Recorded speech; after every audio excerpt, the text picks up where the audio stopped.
कह रहा था केयर जरूरी है, आफ्टर ऑल आप संडे गुजार के आए हैं, मतलब संडे को थक गए हो, बंदा सो के भी थक जाता है ना बाज़-औक़ात। खैर आगे बात करते हैं सियासत की। ऐवान से निकलकर इस वक्त मैदान में एक बार फिर आ गई है और फिर एक बार जो अपोजिशन है उसने फैसला किया है कि हम हुकूमत के खिलाफ तहरीक चलाएंगे। इस तहरीक का नया मरहला शुरू कर दिया और इस बार सवात से इसका आगाज किया गया है। गवर्नमेंट के खिलाफ फिर तबले जंग बजा दिया गया है। गुज़िश्ता रोज की हम अगर बात करें तो अपोजिशन ने बड़ा अहम इस हवाले से एक जलसा भी किया, इस पे भी हमने बात करी है। लेकिन उससे भी पहले कल की जो एक ब्रेकिंग न्यूज थी, मैं चाहता हूँ हम जरा उसमें पहले बात कर लें, जो भारत के हवाले से है, जो जिस तरीके से दहशतगर्दी के अंदर भारत मुलविस निकला है और दहशतगर्दी के हवाले से जो एक वाक़या हुआ था 23 तारीख को जौहर टाउन लाहौर के अंदर, उसके बारे में कल बड़ी important press conference IG Punjab ने, वजीर इत्तलात ने और जो सिक्योरिटी के हमारे नेशनल एडवाइजर हैं उन्होंने की, मोहित यूसुफ साहब, और बाकायदा तौर पर बताया कि लाहौर धमाके में भी भारत के मुलविस होने के नाकाबिले तरदीद सबूत सामने आ गए हैं। बिल्कुल, और गुज़िश्ता बात करें वज़ीर इत्तलात फवाद चौधरी साहब की, मशीर कौमी सलामती मोहित यूसुफ और आईजी पंजाब इनाम गनी ने मुश्तरका प्रेस कॉन्फ्रेंस की। भारतीय दहशतगर्दी को दुनिया के सामने उन्होंने बेनकाब किया। मोहित यूसुफ ने लाहौर धमाके के मास्टरमाइंड की तफसीलात से आगाह किया और बताया कि मास्टरमाइंड का ताल्लुक रॉ से है और वो भारत का शहरी है और भारत में मुकीम है। लाहौर में दहशतगर्दी के लिए तीसरे मुल्क से पैसे भिजवाए गए, जबकि कॉल रिकॉर्ड से पैसों की जो मुंतकली है उसके तमाम तर शवाहिद मौजूद हैं। उन्होंने आलमी बरादरी से भी मुतालबा किया कि अब वक्त आ गया है कि दुनिया दहशतगर्दी में मुलविस भारत की तहकीकात करे और इसके खिलाफ एक्शन भी ले। और साथ साथ वफाकी वजीर इत्तलात फवाद चौधरी साहब ने भारत में पाकिस्तान में जो दहशतगर्द नेटवर्क है उसको सपोर्ट कर रहा है और कहा कि धमाके का मास्टरमाइंड जो है उसका ताल्लुक भारत से है। बिल्कुल, एक अदद मुलजिम ईद गुल का ताल्लुक अफगानिस्तान से है, जो हम हमेशा कहते हैं भारत अपने सोर्सेज इस्तेमाल करके अफगानिस्तान की सरजमीन को पाकिस्तान के खिलाफ इस्तेमाल करता है। तीसरे मुलजिम की अगर बात करें, पीटर पॉल, वो कराची का रहने वाला है। आईजी पंजाब पुलिस इनाम गनी साहब ने जो अफगानी दहशतगर्दी है या अफगान दहशतगर्दी है उसकी वॉइस रिकॉर्डिंग भी सुनवा दी और बताया कि ईद गुल ने गाड़ी को इस्लामाबाद में तैयार किया, उसकी बीवी ने भी उसको हेल्प आउट किया और पीटर पॉल से मुतल्लिक भी तमाम शवाहिद और रिकॉर्ड हमारे पास मौजूद हैं। इसके साथ साथ हम अगर अफगानिस्तान की बात करें तो वहाँ खाना जंगी शदीद हो रही है। अमेरिका ने 20 साल बाद अफगानिस्तान का सबसे बड़ा फिजाई अड्डा बगराम एयरबेस परसों खाली किया था, जिसके साथ अफगानिस्तान के अंदर जो तालिबान की पेशकदमी है उसमें मुसलसल तेजी आ रही है। अब तो जो हुकूमत है तालिबान की वो भी कंफर्म कर रही है इसको।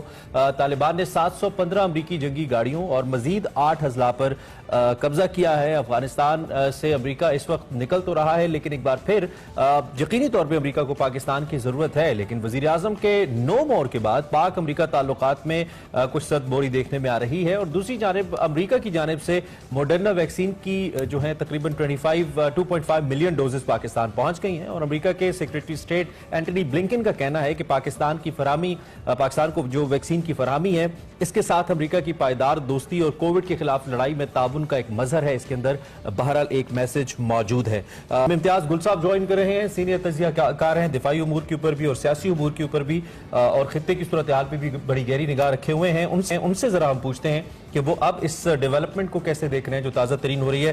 इम्तियाज गुल साहब सुबह खैर, बहुत आप हमारे साथ मौजूद हैं। आई होप के अच्छी सुबह का आगाज हुआ होगा आपका। ये जो कल बड़ी इंपॉर्टेंट एक प्रेस टॉक की तीनों बड़ी अहम शख्सियात ने और एक बार फिर हमने कहा कि भारत से ताने बाने इसके मिलते हैं, ये बहुत अरसे से हम कह रहे हैं, लेकिन अब सवाल ये है कि जो सबूत हमारे पास हैं उसको इंटरनेशनल एरिना के ऊपर, इंटरनेशनल फोरम्स के ऊपर हम इस्तेमाल करें भारत के खिलाफ और दुनिया इस चीज़ का इदराक करे कि भारत एक दहशतगर्द मुल्क है। अब हमें किन कोशिशों की जरूरत होगी आपके ख्याल में इस सारी डेवलपमेंट के बाद? देखिए, पाकिस्तान की डिप्लोमेसी के लिए एक बहुत बड़ा इम्तिहान है। गुज़िश्ता 20-25 बरसों के दौरान जिस अंदाज में पाकिस्तान का एक मनफी इमेज उभरा है, भारत ने जिस अंदाज में काम किया है पाकिस्तान को बदनाम करने के लिए, उसका तोड़ पाकिस्तान नहीं कर सका, खास तौर पे जो गुज़िश्ता 20 बरस थे। उसकी वजह से अब जहां चले जाएं दुनिया में वो समझते हैं कि भारत सच्चा है, पाकिस्तान झूठा है। तो इसलिए बड़ी ज़रूरत इस अमर की है कि जब हम ये कहते हैं कि हमारे पास नाकाबिले तरदीद सबूत मौजूद हैं, तो वो नाकाबिले तरदीद सबूत वाकई नाकाबिले तरदीद होने चाहिए। बड़ा अगर ये सारी बातें सही हैं जो डॉक्टर मोहित यूसुफ ने और फवाद चौधरी साहब और आईजी ने कल बताई हैं हमें, फिर तो बड़ा ज़बरदस्त काम किया है।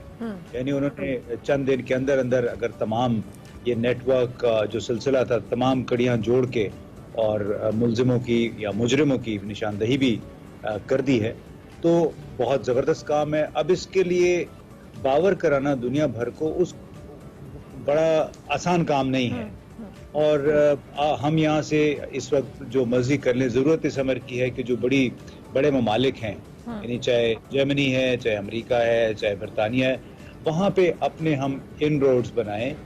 और लेकिन इस महाज पे ज़रा सी अफसोसनाक सूरत हाल ये है कि आप अंदाज़ा लगाइए कि बरतानिया ने पाकिस्तान के साथ कोविड से मुताल्लिक उमूर पे क्या किया। जी। यानी इस वक्त लाखों केस रोजाना सामने आ रहे थे, जिस वक्त 2000 से ज्यादा अफराद वहाँ पे हलाक हो रहे थे कोरोना की वजह से, उससे बहुत पहले 3 हफ्ते पहले पाकिस्तान को रेड लिस्ट में बरतानिया ने डाल दिया। यहाँ से बाकायदा तौर पे ना तो हमारे हाई कमीशन ने, ना हमारी खारजा वजारत की तरफ से बाकायदा तौर पे एक एहतजाज किया कि हमारा तो दुनिया भर के मुकाबले में, अक्सर ममालिक के मुकाबले में बहुत अच्छे आदाद व शुमार थे, क्या बात है। लेकिन बाकायदा तौर पे कोई एहतजाज नहीं हुआ, जिससे मैं बात मतलब ये आपकी गोशगुजार करना चाहता हूँ कि हमें बड़ी प्रोएक्टिव एक डिप्लोमेसी की जरूरत है, जो कि प्रोएक्टिव डिप्लोमेसी की जरूरत। इम्तियाज गुल साहब, साथ साथ जिस तरह से भी आपने बात की, ये पहली बार नहीं हुआ कि पाकिस्तान ने जो भारतीय दहशतगर्दी उसके खिलाफ सबूत दुनिया के सामने रखे। कई आलमी फोरम्स है, वो अक़वाम मुत्तहिदा हो, हर जगह पर इस तरह के सबूत पेश किए गए हैं, लेकिन आलमी बरादरी नोटिस नहीं ले रही। बल्कि हमने भी जो सिचुएशन आपने भी वाज़ेह की, उसमें भी हमें पाकिस्तान को बैक इन पे किया जाता है। तो आपको क्या लगता है, क्या आलमी बरादरी या मुख्तलिफ इदारे जो हैं इस बात पर भारत के खिलाफ स्पेसिफिकली एक्शन लेने की वजह से उस पोजीशन में नहीं है या रिलक्टेंट है? क्या वजह है कि इतने सारे सबूत होने के बावजूद हम एक्शन नहीं ले पा रहे? देखिए, बड़ी 2 आसान वजूहात हैं। एक तो ये कि भारत अब अमेरिका का इत्तेहादी है, पक्का इत्तेहादी। अब लिहाजा भारत के अंदर जो कुछ भी होगा वो अपनी आंखें ज्यादातर बंद रखेंगे, दूसरी तरफ देखेंगे, और उसके साथ साथ उनके साथ असलहे के और दूसरे बड़े कारोबार भी करते रहेंगे। और दूसरी वजह फाइनेंशियल एक्शन टास्क फोर्स में भारत का किरदार है, और वहाँ पे जो पहले 2 साल थे, यानी 2018 जून में पाकिस्तान को ग्रे लिस्ट में डाला गया था और एक नए एक्शन प्लान पे हमने अमल दरामद करना था। तो 2018, 19, 20 में जो कुछ वहाँ पे होता रहा, जो पाकिस्तान की कारकर्दगी थी बहुत ज़्यादा अच्छी नहीं थी। यानी जब टेक्निकल सवालात होते थे फाइनेंशियल एक्शन टास्क फोर्स के इजलासों में, वहाँ पे हमारे हुकाम जवाब नहीं दे पा रहे थे। तो जून 2018 जून से लेके जून तकरीबन दिसंबर 2019 तक और 2020 के शुरू तक जो यहाँ से रिपोर्टें जाती थी, उसको जब आप कहते हैं ना, जब आपका इम्तिहान होता है, तो फाइनेंशियल एक्शन टास्क फोर्स में एक्चुअली आपकी रिपोर्टों का इम्तिहान होता है। तो वो जो हमारे यहाँ का पुलिस का निज़ाम है, इन्वेस्टिगेशन का, आपको मालूम है कितना इस वक्त बिगड़ा हुआ है हमारा पुलिस और अदालती निज़ाम। तो वो डंग टपाओ स्टाइल में जो काम होता रहा है, उसकी कली खुल जाती थी फाइनेंशियल एक्शन टास्क फोर्स के इजलास में। उसको बुनियाद बना के भारत के जो मंदूब होते थे, उनके डेलीगेशन, तमाम मुल्कों के डेलीगेशन के पास जाके उनको बताते थे, देखें जी ये मुल्क, ये इसकी कारकर्दगी है। अगर रिपोर्ट में उन्होंने लिखा हुआ है इस तरह, तो आप अंदाजा करें कि मुल्क के अंदर क्या होता होगा। तो ये तो बड़ी वजूहत है। सुबह सुबह मनफी बातें करना अच्छा नहीं लगता है, लेकिन आप चूंकि वजह, अब हम मस्बत बातें आप भी और हम भी कहां से लेके, अफसोस तो ये हमारा कतई दिल नहीं करता, लेकिन हकाइक पे ओबियसली बात करनी है। चले पॉजिटिवली आपके तजर्बे से फायदा उठा लेते हैं। फिर आखिरी सवाल के अंदर आप ये तफवीज कर दीजिए, जो आपने हमारी सिफारतकारी अब तक देखी और उसमें कामयाबियां भी हैं और नाकामियां भी होंगी या चैलेंजेस भी होंगे, तो हम क्या करें खास तौर पर इस भारत और दहशतगर्दी के मैटर के ऊपर, जब अफगानिस्तान में सूरत हाल बिगड़ रही है और इसकी कुछ पाकिस्तान को भी हैं, पाकिस्तान भी देख रहा है, तो क्या तजवीज करेंगे आप? हम क्या करें सिफारती सतह के ऊपर इस वक्त, जो कि एक प्रीएम्प्टिव मेजर हो और हमें आने वाले वक्त के अंदर ज्यादा चैलेंजिंग ना हो हमारे लिए, हम बेहतर खेल सकें इस टाइम के अंदर? देखिए, उसका बेहतरीन इलाज ये होता है कि आपके सिफारत खाने दूसरे मुल्कों में होते हैं, उनका बुनियादी काम होता है पाकिस्तान की नुमाइंदगी करना। उनको वहाँ पे फर्स्ट हाउस कहा जाता है, पाकिस्तान हाउस कहा जाता है। तो असल काम वहाँ पे मौजूद सफीर का, उनके नायब का होता है कि जो भी पाकिस्तान से मुताल्लिक कोई छोटा मोटा मसला सामने आता है, खास तौर पे जो मनफी उमूर सामने आते हैं, मीडिया में आते हैं, वो बिल्कुल फौरन बाज की तरह लपक के जाएं, उस मसले को उस पे झपटें और उसका सद्देबाब करने की कोशिश करें। हमें अपने डिप्लोमेटिक मिशंस को जगाना होगा। ज्यादातर मिशन जो हैं वो अपनी नौकरियां कर रहे हैं, वो पाकिस्तान की खिदमत नहीं कर रहे हैं। जो तासुर हमें मिलता है, आप पाकिस्तानियों से जब मिलते हैं, यूरोप भी जाते हैं, अमेरिका भी जाते हैं, बहुत सारी शिकायत सुनने को मिलती हैं। और इससे बल्कि अभी 2 दिन पहले लंदन से हमारे दोस्त आए हुए थे, उनका भी यही रोना था कि हमारे हाई कमीशन को जो काम करना चाहिए लंदन में, हमारे जो कॉन्सुलेट्स हैं बर्मिंघम में, मैनचेस्टर वगैरह में, उनको जो काम आप करना बेसिकली चाहिए ये कह रहे हैं कि जो एम्बेसीज की इफेक्टिवनेस है उसको मजीद बढ़ाना चाहिए। इसके अलावा और बिल्कुल ठीक कह रहे हैं आप, जो कि बराह रास्त और कोई जरिया भी तो नहीं है सिफारतकारी का। रोजाना प्राइम मिनिस्टर या फॉरेन मिनिस्टर या ये लोग तो नहीं विजिट्स कर सकते, तो बेसिक काम एम्बेसीज या एम्बेसडर्स का ही है। ठीक है इम्तियाज गुल साहब, बहुत शुक्रिया अलग सुबह आपने हमें ज्वाइन किया, एंड आई होप कि हम मजीद आपसे बात करते रहेंगे और पॉजिटिवली कुछ पॉजिटिव मौजूदात पे भी बात करेंगे जिसमें अच्छी डेवलपमेंट्स होगी। थैंक यू वेरी मच असल इन द मॉर्निंग।